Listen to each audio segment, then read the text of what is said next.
Una de las obras más extraordinarias que alguna vez haya sido compuesta por músico alguno es indudablemente el Mesías de Händel. A través de una excelente concatenación de versículos bíblicos y una música apropiada para cada texto, esta obra maestra nos va llevando desde el anuncio del nacimiento de Cristo en el Antiguo Testamento hasta la consumación de su reino en la eternidad. Cuenta la historia que Händel compuso la música de este oratorio cuando se encontraba inmerso en una profunda depresión, de la cual salió mientras trabajaba febrilmente en esta composición. Los que han escuchado el oratorio del Mesías completo se asombrarían de saber que Händel compuso la música en solo 3 semanas de trabajo.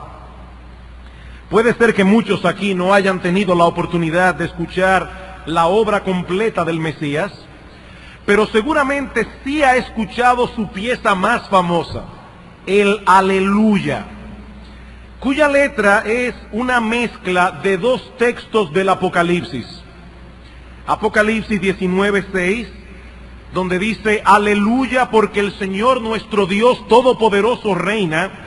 Y Apocalipsis 11:15, los reinos del mundo han venido a ser de nuestro Señor y de su Cristo, y Él reinará por los siglos de los siglos. Ahora, esto es mucho más que una hermosa letra en una pieza musical extraordinaria.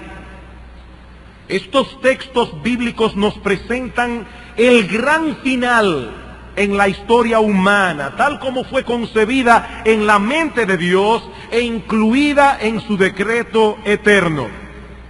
La historia del mundo se dirige inexorablemente hacia la consumación de un reino glorioso, en el que Cristo reinará sin rivales por los siglos de los siglos.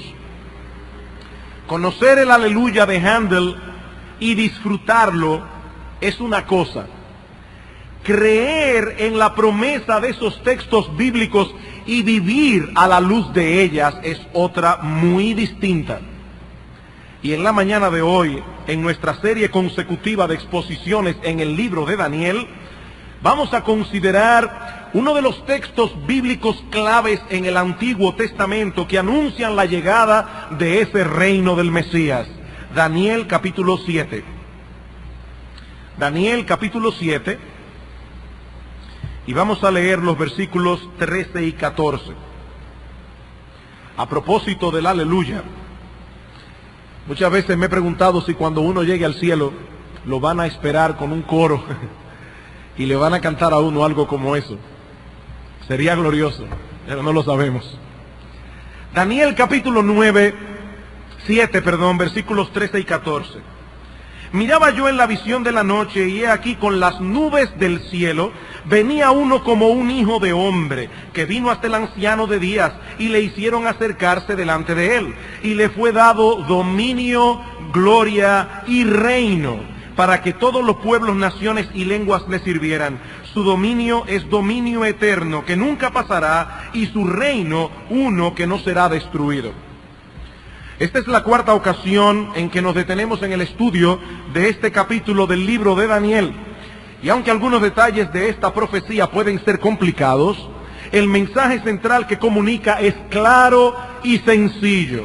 Daniel contempló en una visión los gobiernos humanos que habrían de levantarse a través de los siglos, y al Dios soberano sentado en su trono, observando lo que acontece en el mundo y pasando juicio sobre cada uno de estos reinos.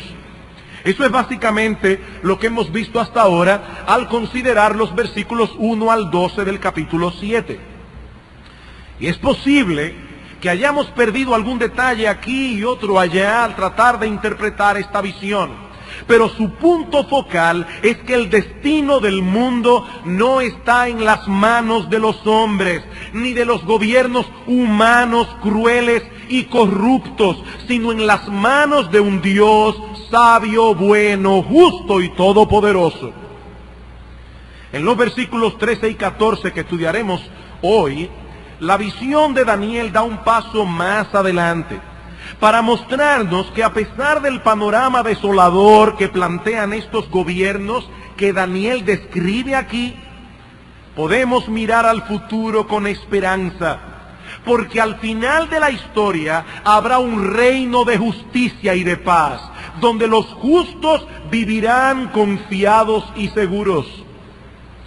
Noten, hermanos y amigos, la síntesis que Daniel mismo nos provee en este capítulo acerca del contenido de esta visión. Versículo 17. Estas 4 grandes bestias que él ha descrito antes son 4 reyes que se levantarán en la tierra. Después recibirán el reino los santos del Altísimo y poseerán el reino hasta el siglo, eternamente y para siempre. Si alguien le pregunta ¿de qué trata el capítulo 7 de Daniel? Daniel mismo nos lo dice: se levantarán una serie de gobiernos humanos y luego viene el reino de los santos del Altísimo. Ese es el gran mensaje del libro de Daniel. El mal no tiene la última palabra, porque el reino de Dios será establecido en la tierra y los suyos reinarán con él por los siglos de los siglos. Los versículos 13 y 14 del capítulo 7, que estudiaremos hoy, tratan precisamente sobre la venida de ese reino. Pero antes de entrar de lleno en el estudio del texto, yo vuelvo a señalar lo que he venido diciendo desde que entramos a estudiar el capítulo 7 de Daniel. Algunas secciones de la Biblia poseen un estilo apocalíptico, un género literario en el que abunda el lenguaje simbólico y altamente figurado, con el fin de expresar algo que es difícil de describir en un lenguaje llano y ordinario. Si algunos aquí no están familiarizados con la lectura de las Sagradas Escrituras y tal vez nos visitan en esta mañana por primera vez, y se topan con un pasaje como el que estudiaremos hoy, puede que se sientan un poco frustrados y que lleguen a la conclusión de que la Biblia es un libro muy complicado. Bueno, mi amigo, si ese es tu caso, déjame decirte que no toda la Biblia posee esta clase de lenguaje. Más aún, aunque estos pasajes de las Escrituras, escritos en lenguaje apocalíptico, poseen cierto grado de dificultad por el uso abundante de figuras y de símbolos, gracias al Señor, la misma Biblia nos ayuda en su interpretación, como veremos en un momento. Con esto en mente, vayamos ahora al pasaje que nos ocupa en esta mañana, Daniel capítulo 7, versículos 13 y 14. Dividiremos nuestro texto en los siguientes encabezados. Y no se asusten por el número de encabezados, algunos lo veremos muy brevemente. Veremos en primer lugar la presentación del reino mesiánico, el reino del Mesías. En segundo lugar, el tiempo del establecimiento del reino mesiánico. En tercer lugar, la extensión del reino. En cuarto lugar, su duración. En quinto lugar, el carácter de este reino. Y finalmente, en sexto lugar, la certeza de la venida de ese reino y su establecimiento en la tierra. Pastor, ¿y ese texto habla de todo eso? Sí, ya lo veremos en un momento. Veamos entonces, en primer lugar, la presentación del reino. La presentación del reino. Daniel nos dice que él vio en la visión a uno como un hijo de hombre que venía con las nubes del cielo, a quien le fue dado dominio, gloria y reino. Para todos aquellos que están familiarizados con los evangelios, saben que la frase el hijo del hombre era la favorita del Señor Jesucristo para referirse a sí mismo. De hecho, esta frase, el Hijo del Hombre, aparece 55 veces en los Evangelios. Y todas las veces las usa Cristo para referirse a sí mismo. 55 veces aparece la frase en los Evangelios. Y todas las veces las usa Cristo para referirse a sí mismo. Mateo capítulo 8. Por supuesto, no voy a buscar los 55 textos. Solamente quiero buscar 3 para tener una idea. Mateo capítulo 8.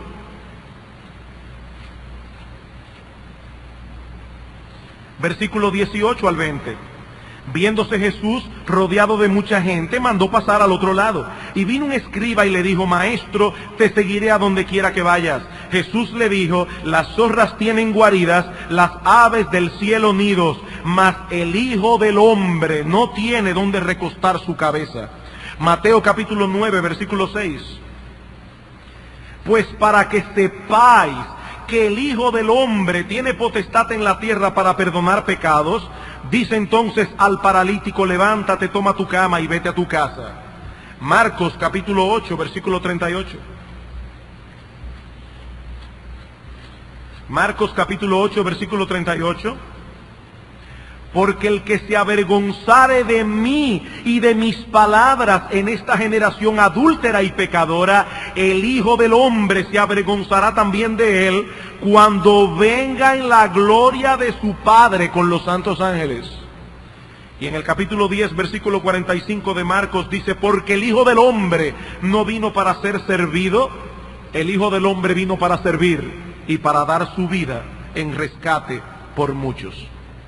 Esta expresión, el Hijo del Hombre, señala el hecho de que a pesar de que Jesús es el Hijo de Dios, la segunda persona de la Trinidad, para salvar a su pueblo se hizo hombre, igual a nosotros en todo, excepto sin pecado. De manera que nuestro Señor Jesucristo es verdadero Dios y verdadero hombre.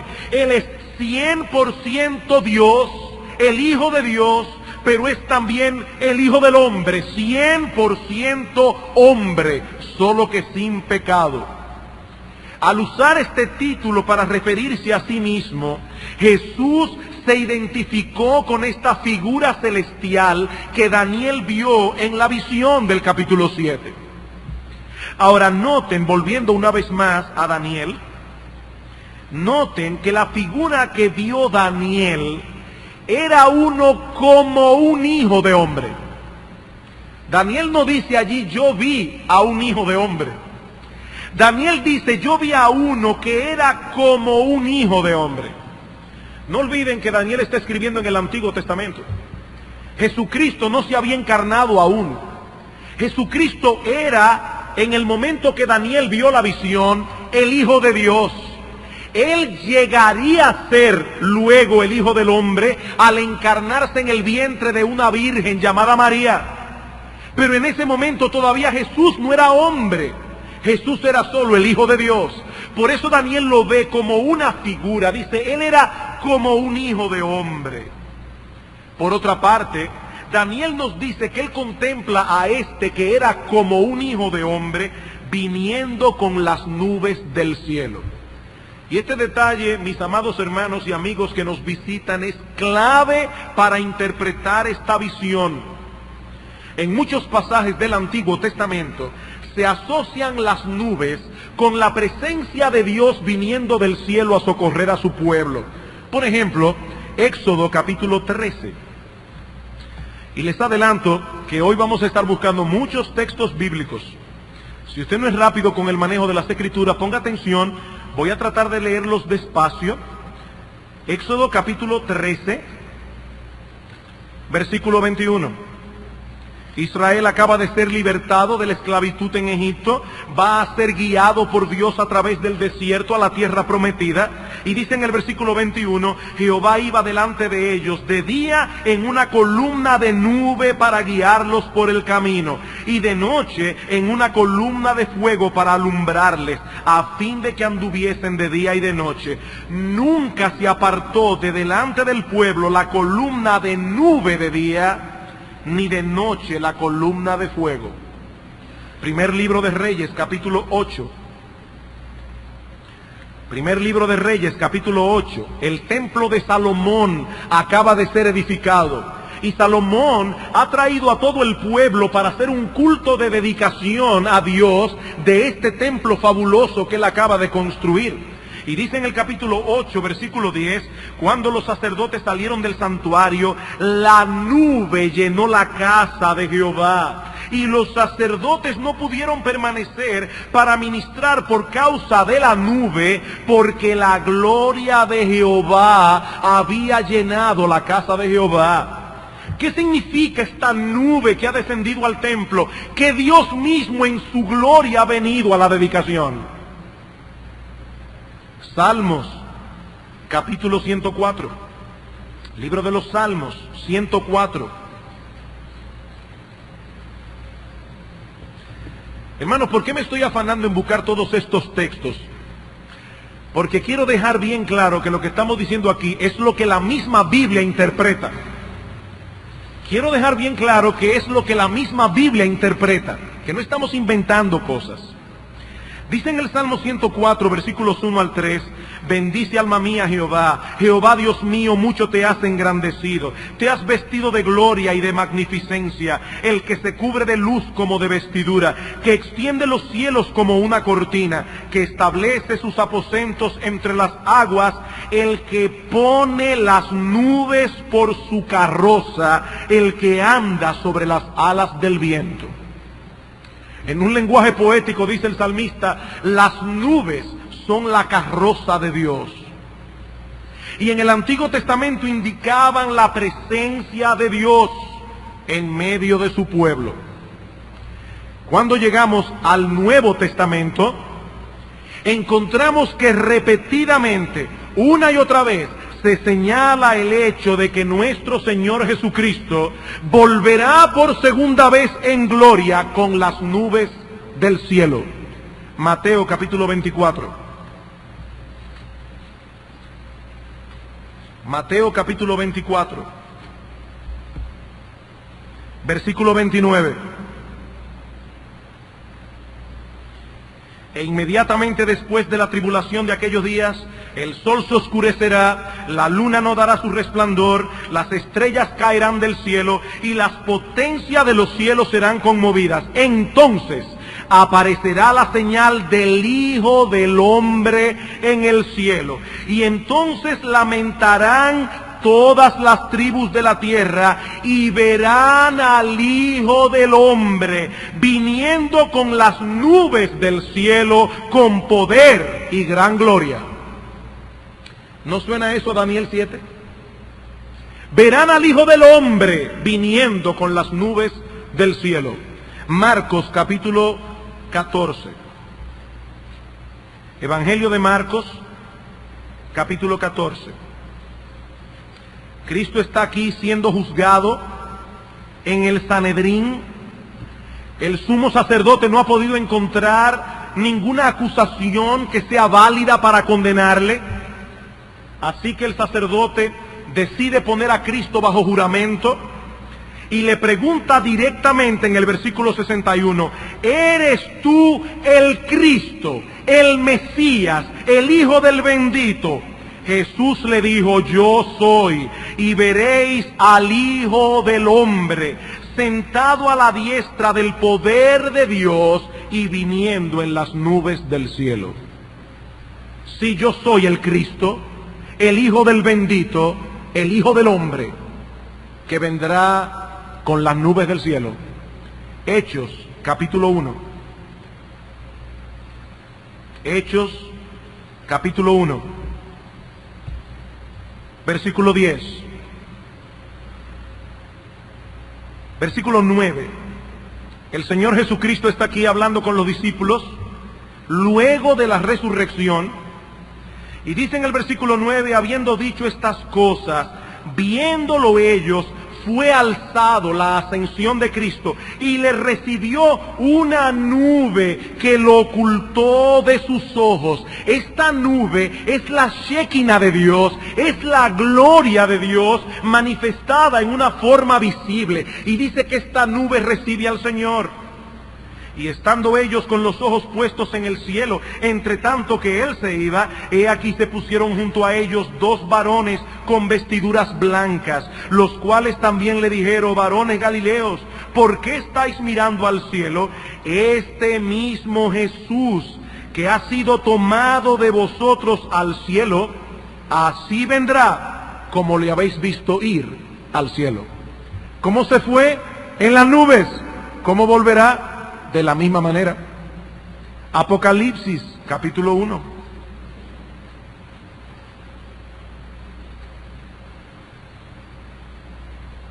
Y recalco una vez más lo que decíamos en la introducción: la Biblia se interpreta con la misma Biblia.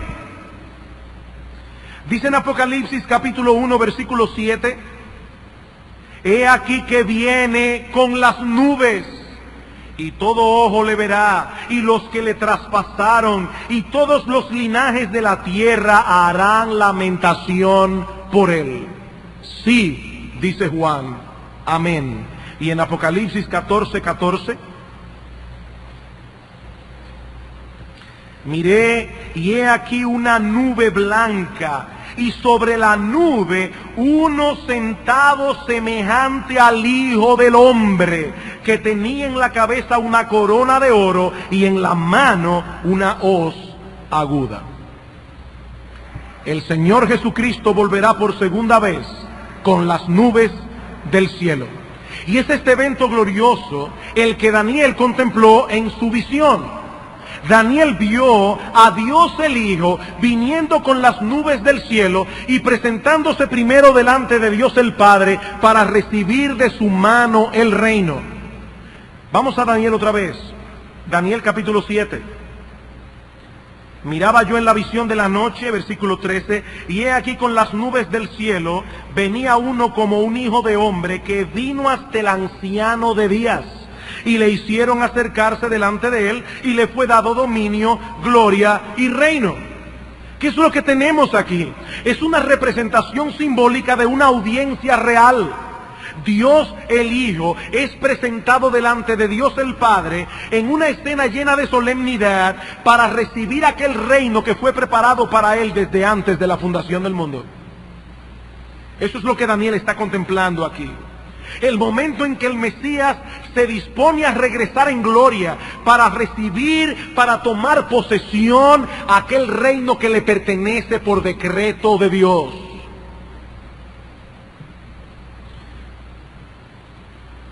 Queridos hermanos, Dios el Padre ha asignado a Cristo un reino. Y Dios el Padre ha designado que nosotros seamos parte de ese reino. Por eso en Lucas capítulo 22, y si quieren no busquen este texto, pero en Lucas capítulo 22, versículos 28 al 30, dice el Señor: vosotros, hablando a los discípulos, sois los que habéis permanecido conmigo en mis pruebas. Yo pues os asigno un reino como mi Padre me lo asignó a mí, para que comáis y bebáis a mi mesa en mi reino y os sentéis en tronos juzgando a los 12 tribus de Israel. Así como Dios el Padre decretó que Dios el Hijo habría de reinar para siempre, así fue decretado que su pueblo reinaría con él. Por eso en el capítulo 7 de Daniel se enfatiza una y otra vez que los santos del Altísimo reinarán en ese reino. Versículo 17 del capítulo 7. Estas 4 grandes bestias son 4 reyes que se levantarán en la tierra. Después recibirán el reino los santos del Altísimo y poseerán el reino hasta el siglo, eternamente y para siempre. Versículo 22. Hasta que vino el anciano de días y se dio el juicio a los santos del Altísimo. Y llegó el tiempo y los santos recibieron el reino. Versículo 26. Pero se sentará el juez y le quitarán su dominio para que sea destruido y arruinado hasta el fin, y que el reino y el dominio y la majestad de los reinos debajo de todo el cielo se ha dado al pueblo de los santos del Altísimo, cuyo reino es reino eterno, y todos los dominios le servirán y obedecerán. ¿Por qué enfatizo esto? Porque en el presente parece que los malos tienen el dominio y el control. Vivimos en un mundo donde la maldad parece prosperar sin que nadie la estorbe. Pero mis hermanos, no siempre será así. Cuando nuestro Señor Jesucristo regrese en gloria con las nubes del cielo, el mal será completamente eliminado y los justos reinarán con Él por los siglos de los siglos. Por los siglos de los siglos. Todas las profecías bíblicas apuntan hacia ese momento de la historia, cuando nuestro Señor Jesucristo regrese en gloria, el mal sea suprimido y los santos del Altísimo reinen para siempre con su Señor y Rey. Habiendo considerado la presentación del reino, veamos ahora en segundo lugar el tiempo en que este reino será establecido. Era muy importante para mí detenerme en cada uno de estos detalles para que estemos claros de qué Daniel está hablando aquí. Antes que nada, él está hablando de un reino, del reino del Mesías. La pregunta es, ¿cuál es el tiempo en que este reino será establecido? Siguiendo la secuencia de eventos que Daniel nos presenta en esta profecía, vemos que el reino mesiánico será establecido inmediatamente después que el último de los gobiernos humanos sea destruido. No podemos repetir otra vez todo lo que hemos estado estudiando en los sermones anteriores, pero hemos visto que Daniel nos presenta el surgimiento de varios gobiernos en la historia humana, culminando con uno al final que concentrará en sí mismo toda la maldad de los gobiernos que nos han precedido. Ese gobierno tendrá como cabeza a un personaje que Pablo identifica en 2 Tesalonicenses capítulo 2, versículo 3, como el hombre de pecado, el hijo de perdición. Y esta frase, hombre de pecado, es una expresión hebraica, una expresión hebrea que significa aquel que personifica el pecado. Aquel que es en sí mismo la encarnación de la rebeldía contra Dios. Por eso Pablo dice de este hombre que se opone y se levanta contra todo lo que se llama Dios o es objeto de culto, tanto que se siente en el templo de Dios como Dios, haciéndose pasar por Dios. Muchos identifican a este personaje, y yo creo que con mucha razón, con el anticristo que se menciona en otros lugares de las Escrituras. Anticristo, aquel que es contra Cristo. Y más adelante en este mismo capítulo 2 de 2 a los Tesalonicenses, Pablo señala que este hombre inicuo será destruido cuando Cristo regrese en gloria. 2 Tesalonicenses capítulo 2, versículo 8. En ese momento el reino de Dios será establecido en la tierra y Cristo reinará sin rival por los siglos de los siglos. Alguien preguntará, pastor, ¿y más o menos como en qué fecha va a pasar eso? Eso es como dentro de 10 años, dentro de 20, ¿como cuándo será eso? Bueno, mi amigo, dice el mismo Señor Jesucristo en Mateo capítulo 24, versículo 36, pero el día y la hora nadie lo sabe, ni siquiera los ángeles que están en el cielo, solo mi Padre. Así que cada vez que usted oiga a alguien decir, Cristo vuelve en tal fecha, diga en su mente, ese hombre o está engañado o es un mentiroso. Porque la Biblia dice que el día y la hora nadie lo sabe. Ahora es importante señalar que aunque Cristo vuelve por segunda vez en gloria a instaurar su reino en el mundo, Cristo ya es rey en este momento y su reino ha sido ya inaugurado. En virtud de su victoria en la cruz, cuando Cristo se levantó de los muertos al tercer día, ya fue coronado como Rey de Reyes y Señor de Señores.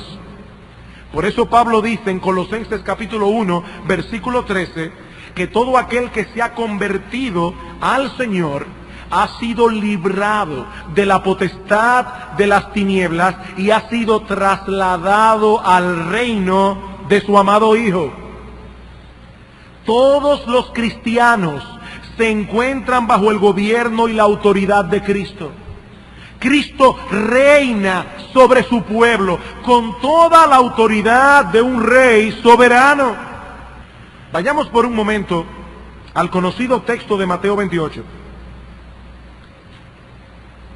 donde Cristo encarga a sus discípulos la gran comisión de predicar el Evangelio en todas las naciones bajo el cielo. ¿Cuál es el punto de partida de esta gran comisión? Mateo 28, versículo 18. Ya Jesús murió, ya resucitó, está a punto de ascender a los cielos. Y dice a sus discípulos, por tanto, id y haced, versículo 18, Jesús se acercó y les habló diciendo, toda potestad, toda autoridad me ha sido dada en el cielo y en la tierra. Por tanto, en consecuencia, id y haced discípulos a todas las naciones, bautizándolos en el nombre del Padre y del Hijo y del Espíritu Santo, enseñándoles que guarden todas las cosas que os he mandado. Y he aquí yo estoy con vosotros todos los días, hasta el fin del mundo. ¿Qué está diciendo Cristo? Ya yo soy rey. Ya me ha sido dada toda autoridad. Ahora id por las naciones predicando el Evangelio. ¿Qué Evangelio? El Evangelio del reino de Dios. Proclamando a los pecadores que Jesucristo es rey. Proclamando a los pecadores que deben arrepentirse de sus pecados y colocarse bajo la autoridad de Cristo. Enseñándoles que guarden todas las cosas que yo os he mandado. Cristo ya es rey. Pero ese reino que ya fue inaugurado, cuando Cristo vino por primera vez y llevó adelante su obra de redención, ese reino que ya fue inaugurado no ha sido consumado. No ha sido consumado. Pablo dice en 1 Corintios capítulo 15, versículo 25, preciso es que Él reine hasta que ponga a todos sus enemigos debajo de sus pies. Él ya reina, pero no todos sus enemigos han sido puestos bajo sus pies. Él ya reina, pero aún quedan personas en este mundo que no reconocen su autoridad. Él ya reina, pero hay personas en este mundo que no se someten a la voluntad de Cristo. Quedan aún enemigos del Señor, enemigos que no lo reconocen como Rey absoluto del universo. Cuando Cristo regrese en gloria, ese reino que fue inaugurado será finalmente consumado. Y todos los enemigos de Cristo, todos los que no lo reconocen como Rey, todos los que no se someten a su voluntad, serán destruidos. Entonces, y solo entonces, se cumplirán las palabras de Pablo en Filipenses capítulo 2, versículos 10 y 11, donde Pablo dice que ante Cristo se doblará toda rodilla y toda lengua confesará que Jesucristo es el Señor, para la gloria de Dios el Padre. Preciso es que Él reine hasta que todos se postren delante de sus pies, aun sea antes de ser arrojados en el infierno. Un himno holandés lo señala muy hermosamente cuando dice: aunque ya por los ángeles es adorado, un día feliz y sublime ha de llegar, en que todo el mundo, todo lo creado, la rodilla sumisa ante Él ha de doblar. Ojalá podamos nosotros cantar en su venida con la inmensa hueste de los glorificados esta canción de alabanza enardecida: Jesús, Jesús, mi Redentor y Salvador, de ángeles y humanos por siempre, Señor. Cristo reinará en un reino absoluto. Nadie se opondrá a su voluntad en aquel día. Hemos visto entonces el establecimiento del reino y el tiempo en que este reino será establecido. Veamos ahora más brevemente la extensión del reino. La extensión del reino. Daniel capítulo 7, versículo 14. Y le fue dado dominio, gloria y reino para que todos los pueblos, naciones y lenguas le sirvieran. Este reino mesiánico no estará limitado a una nación o raza en particular. Todos los pueblos, naciones y lenguas le servirán. Esta visión de Daniel, a los que conocen la Escritura les recuerda otra visión. ¿Cuál es? La visión que Juan vio cientos de años más tarde en Apocalipsis capítulo 5. Apocalipsis capítulo 5, versículo 9. El apóstol Juan vio en una visión una multitud de personas que alababan a Cristo y cantaban un nuevo cántico diciendo: digno eres de tomar el libro y de abrir sus sellos, porque tú fuiste inmolado y con tu sangre nos has redimido para Dios de todo linaje y lengua y pueblo y nación. Apocalipsis capítulo 7, versículo 9. Después de esto miré, y he aquí una gran multitud, la cual nadie podía contar, de todas naciones y tribus y pueblos y lenguas, que estaban delante del trono y en la presencia del Cordero, vestidos de ropas blancas y con palmas en las manos. Hoy día nosotros sabemos que el cristianismo ciertamente se ha expandido por el mundo, de tal manera que hay cristianos de todo pueblo, nación y lengua. Pero Daniel visualizó eso más de 500 años antes del nacimiento de Cristo. El reino del Mesías es universal en su extensión. Por eso el Señor comisionó a los suyos para que vayan por todo el mundo predicando el Evangelio, porque su iglesia no está limitada a raza, color o nación. Me seréis testigos, dice el Señor, en Hechos 1:11, en Jerusalén, en toda Judea, en Samaria y hasta lo último de la tierra.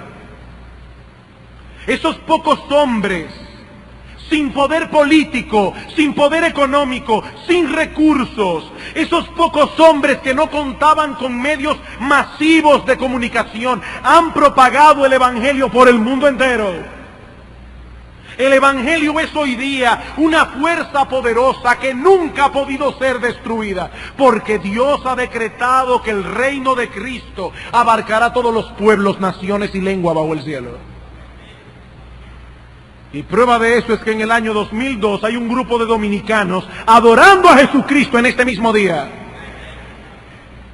¿Se cumplió o no se cumplió lo que Daniel profetizó 500 años antes del nacimiento de Cristo? Hemos visto el establecimiento del reino, el tiempo de su establecimiento y su extensión. Veamos ahora en cuarto lugar su duración. Su duración. Daniel capítulo 7 otra vez. Versículo 14. Y le fue dado dominio, gloria y reino, para que todos los pueblos, naciones y lenguas le sirvieran. Su dominio es dominio eterno que nunca pasará. Y su reino, uno que no será destruido. Versículo 18. Después recibirán el reino los santos del Altísimo y poseerán el reino hasta el siglo, eternamente y para siempre. Versículo 27. Y que el reino y el dominio y la majestad de los reinos debajo de todo el cielo se ha dado al pueblo de los santos del Altísimo, cuyo reino es reino eterno. Este reino no durará 100 años, tampoco durará 1000 como creen algunos, ni 1.000.000. A diferencia de los reinos humanos que Daniel describe en esta profecía, el reino mesiánico nunca pasará, nunca será conquistado, no tendrá sucesores, porque el rey de este reino no es otro que el Dios eterno que se encarnó en el tiempo, nuestro Señor Jesucristo. Este reino estará en pie mientras Dios siga siendo Dios. Y el Dios en el que nosotros hemos creído y el que la Escritura presenta es Dios de eternidad a eternidad. En quinto lugar, Daniel nos revela también en esta profecía el carácter de este reino. El carácter de este reino. ¿Cómo será este reino? Bueno, hay dos elementos en esta profecía que señalan qué clase de reino es este que Daniel está contemplando en la visión. En primer lugar, ¿quién es el rey de este reino? El rey de un reino determina qué clase de reino será, indudablemente. Como el presidente de una nación determina qué tipo de gobierno, qué tipo de gobierno va a desarrollar ese presidente. La pregunta es, ¿quién es el rey de este reino? Bueno, lo hemos dicho ya, nuestro Señor Jesucristo. El Dios que se hizo hombre, el hombre perfecto. Jesús es lo que el hombre debía ser. Jesús es la encarnación de la humanidad perfecta y sin pecado. Mientras los gobiernos humanos se caracterizan por su crueldad y corrupción y son representados en esta visión por bestias salvajes, el rey de este reino se caracteriza por su santidad, su justicia, su bondad, y es representado en la visión como un hijo de hombre. No es una bestia como aquellos. Es el Hijo del Hombre, es la perfección hecha hombre. ¿Cómo será ese reino? Teniendo un rey así. Pero vemos también el carácter de este reino, no solo en el rey que preside, sino también en los súbditos que se someten. Daniel nos dice que todos los que formen parte de este reino servirán al rey y le obedecerán. Versículo 14. Versículo 14 al principio, le fue dado dominio, gloria y reino para que todos los pueblos, naciones y lengua le sirvieran. Versículo 27, y que el reino y el dominio y la majestad de los reinos debajo de todo el cielo se ha dado al pueblo de los santos del Altísimo, cuyo reino es reino eterno, y todos los dominios le servirán y obedecerán. Aquí, ahora, aún los cristianos tienen que luchar con sus imperfecciones. Aún los cristianos tienen que luchar con el pecado que mora en ellos. Pero en aquel día, hermanos, todos habrán sido perfeccionados y glorificados. Nadie mentirá en ese reino. Nadie será presa de su orgullo o de su egoísmo. No habrá malos entendidos en el reino. Allí nadie chismeará, allí no habrá distanciamientos, porque todos nos amaremos perfectamente. ¿Saben qué será este reino? El paraíso restaurado. El paraíso restaurado. Lo que Adán perdió en la caída, el segundo Adán, Cristo, lo recobró al encarnarse y llevar a cabo su obra redentora. Y Él aseguró para su pueblo la plena participación de sus beneficios en el reino eterno. Noten cómo Juan el apóstol describe este reino en Apocalipsis 21. Apocalipsis 21. Versículos 1 al 4. Vi un cielo nuevo y una tierra nueva, porque el primer cielo y la primera tierra pasaron y el mar ya no existía más. Y yo, Juan, vi la santa ciudad, la nueva Jerusalén, descender del cielo de Dios, dispuesta como una esposa ataviada para su marido. Y oí una gran voz del cielo que decía: He aquí el tabernáculo de Dios con los hombres, y Él morará con ellos, y ellos serán su pueblo, y Dios mismo estará con ellos como su Dios. Enjugará Dios toda lágrima de los ojos de ellos, y ya no habrá muerte, ni habrá más llanto, ni clamor, ni dolor, porque las primeras cosas pasaron. Hermanos, eso es lo que nos espera al final del camino.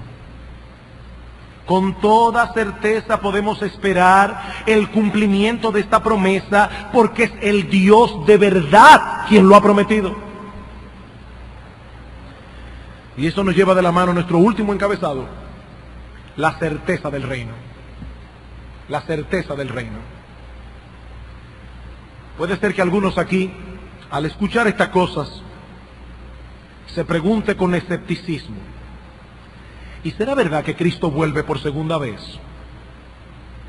¿Y será verdad que Cristo va a instaurar en el mundo un reino eterno de justicia? Mi amigo, para nosotros los cristianos es prueba suficiente el hecho de que Dios lo haya dicho en su palabra. Eso es suficiente. Sea Dios veraz y todo hombre mentiroso.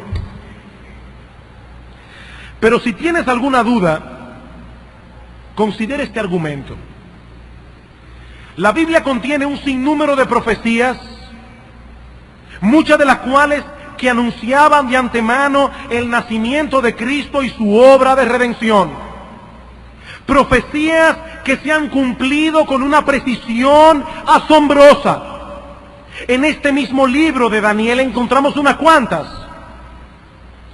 La pregunta que debemos hacernos es: si todas estas profecías que tenían que ver con la primera venida de Cristo se cumplieron al pie de la letra, ¿por qué dudamos de aquellas que tienen que ver con su segunda venida y el establecimiento de su reino?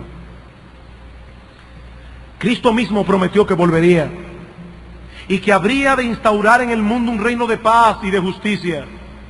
Y en el contexto de esta promesa, en Mateo 24:35, Cristo declaró: el cielo y la tierra pasarán, pero mis palabras no pasarán. Mi amigo, no tomes a la ligera las palabras de Cristo. No lo tomes a la ligera, porque Él estableció con su muerte y resurrección la veracidad de sus palabras. Cristo volverá.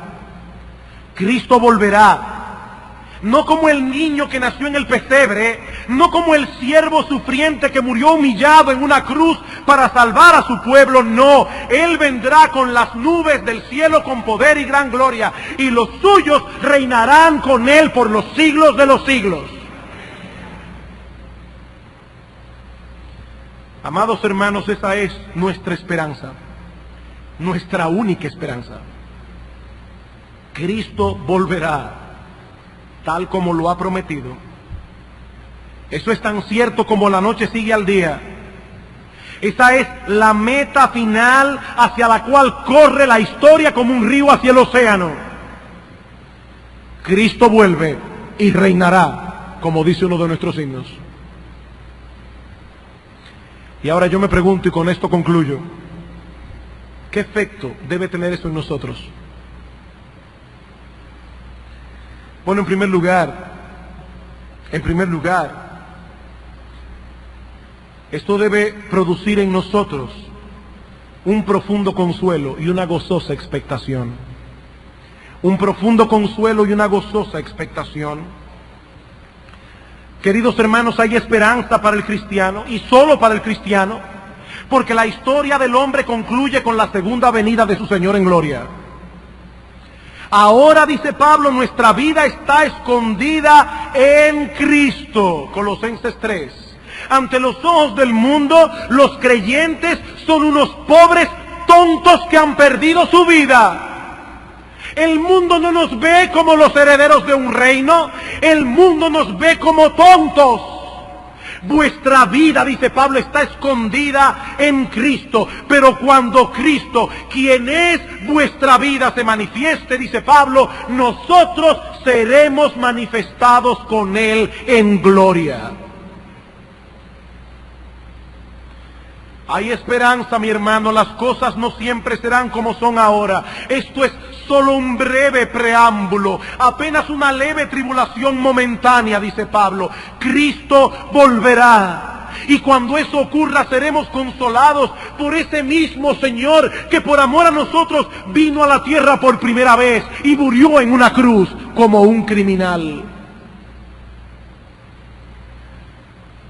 ¿Qué dicen los ángeles a los discípulos? Este mismo Jesús que ha sido tomado de vosotros al cielo, así vendrá como le habéis visto ir al cielo. Este mismo Jesús,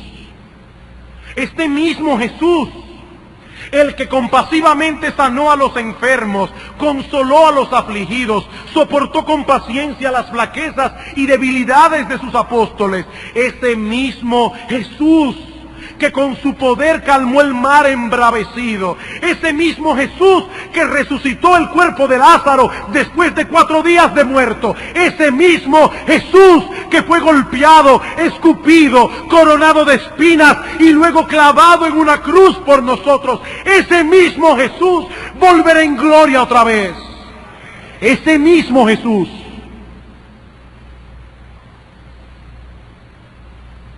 Y reinará.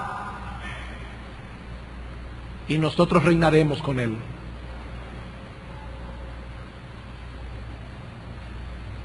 Pero esta enseñanza no solo debe producir en nosotros un profundo consuelo y una gozosa expectación, sino también, en segundo lugar, un crecimiento firme y estable en la piedad. La segunda venida de Cristo es un estímulo para el cristiano. La segunda venida de Cristo es el combustible que necesitamos para seguir corriendo con paciencia la carrera, con los ojos puestos en Jesús. ¿Qué dice el apóstol Pedro? Nosotros esperamos cielo nuevo y tierra nueva, en los cuales mora la justicia. ¿Es eso lo que tú esperas, mi hermano? ¿Es esa tu esperanza? ¿Vives tú a la espera de su gloriosa venida? Si es así, dice Pedro, procurad con diligencia ser hallados por Él sin mancha e irreprensibles, en paz en aquel día. Si nosotros podemos disfrutar de las cosas lícitas de este mundo, pero siempre recordando que esta no es nuestra patria. Pero siempre recordando que este no es nuestro gozo verdadero y permanente. Somos extranjeros y peregrinos. Nuestra esperanza, dice Pablo, está en los cielos. Poned la mira en las cosas de arriba, no en las de la tierra, porque habéis muerto y vuestra vida está escondida con Cristo en Dios. Cuando Cristo, vuestra vida, se manifieste, entonces vosotros seréis manifestados con Él en gloria. Mi hermano, tú deseas luchar eficazmente contra las seducciones de este mundo, contra los deseos carnales que batallan contra el alma. No olvides que esta es una batalla de fe. Contempla por fe lo que tenemos delante.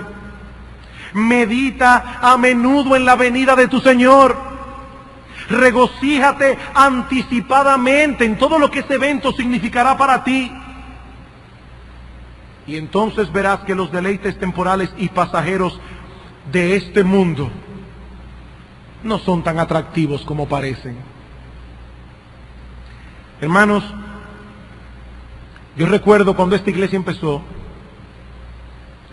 había un énfasis, a veces no muy sano teológicamente hablando, pero había un énfasis en la espera de aquel día, un énfasis en esperar la segunda venida de Cristo, un énfasis en vivir a la espera de eso y no de otra cosa. Mi hermano, tu gozo no depende de que la situación del país cambie, tu gozo no depende de que baje la prima del dólar, tu gozo no depende de que la gasolina no aumente de precio. Este mundo está de mal en peor y seguirá de mal en peor. Si tu esperanza está puesta en este mundo, mi amigo, tu esperanza está destinada a frustrarse. No, nosotros estamos a la espera de nuestro bendito Señor. Nosotros estamos a la espera del regreso en gloria de Cristo. Esa es nuestra esperanza y no otra. Y Juan nos dice que todo aquel que tiene esa esperanza en Él se purifica a sí mismo. Vive como si Cristo fuera a venir hoy y vas a ver qué diferente será tu vida. Vive como si Cristo fuera a venir hoy y vas a ver cuán diferente será tu vida, cuán diferente será la perspectiva que tienes de la vida. Y en cuanto a ti, mi amigo que estás aquí en esta mañana, ¿qué pasará contigo cuando Cristo vuelva? ¿Qué pasará contigo cuando Cristo vuelva? ¿Acaso te parece todo esto como un cuento, como una historia para niños? Nuestro Señor Jesucristo confirmó con su muerte y resurrección la veracidad de sus palabras. Y no solo reiteró una y otra vez que regresaría, sino que advirtió de antemano que muchos no estarían preparados para encontrarse con Él. ¿Serás tú, mi amigo, uno de esos? ¿Te sucederá como aquellos hombres en los días de Noé? Y Cristo dijo, cuando yo vuelva será como en los días de Noé. ¿Y cómo fueron los días de Noé? Bueno, los hombres se estuvieron burlando de Noé por muchos años. Mientras Noé construía un barco, no había llovido nunca en la tierra. Estaban en medio de un desierto. Y Noé construyendo un barco inmensamente grande. Y la gente se burlaba de Noé. Vamos a ver a Noé, que está construyendo un barco. Dice Noé que va a caer agua del cielo. Años van, años vienen, Noé construyendo un barco y predicando, la gente burlándose de él. Hasta que, dice la Biblia, llegó el diluvio. Pero la puerta del arca ya se había cerrado. La puerta del arca ya se había cerrado. Cuando quisieron entrar en el arca, ya era demasiado tarde. Mi amigo, ¿será así contigo? Porque no tiene que ser así. Dios te está dando hoy una oportunidad para entrar en el arca. Las puertas están abiertas para ti. No desprecies, mi amigo, la paciencia de Dios para contigo. Él te trajo hoy aquí y te ha hecho conocer hacia dónde se encamina la historia, para que hoy, que es el día aceptable de salvación, cuando todavía puedes creer y arrepentirte, vengas a Cristo clamando por misericordia, pidiendo perdón por tus pecados, confiando únicamente en Él y solo en Él para la salvación de tu alma. Todavía no es tarde para ti. Todavía puedes venir en arrepentimiento y fe. No lo pospongas, no lo pospongas, mi amigo, porque el futuro es incierto. Y porque estás cometiendo un terrible error al permanecer lejos de Cristo. Él es incomparable. Y seguirá siendo incomparable por toda la eternidad. Que Dios tenga misericordia de ti. Vamos a orar. Padre, gracias por tus promesas. Gracias porque eres un Dios veraz. Gracias porque podemos descansar en tus promesas. Sabemos que Cristo volverá. Y como Él mismo nos enseñó a orar en el Padre Nuestro, hoy tu iglesia aquí reunida dice, oh Señor, venga a tu reino. Señor, imploramos por la venida de nuestro Salvador. Imploramos, oh Señor, por su venida en gloria con las nubes. Oh Señor, ten misericordia de tu pueblo. Pero Padre bueno, mira también a aquellos que están en medio nuestro y que no están preparados para encontrarse con Cristo. Ten de ellos misericordia y con cuerdas de amor atráelos a la cruz de Cristo en arrepentimiento y fe. Ten misericordia, Señor, y salva, porque te lo suplicamos en el nombre de Cristo. Amén.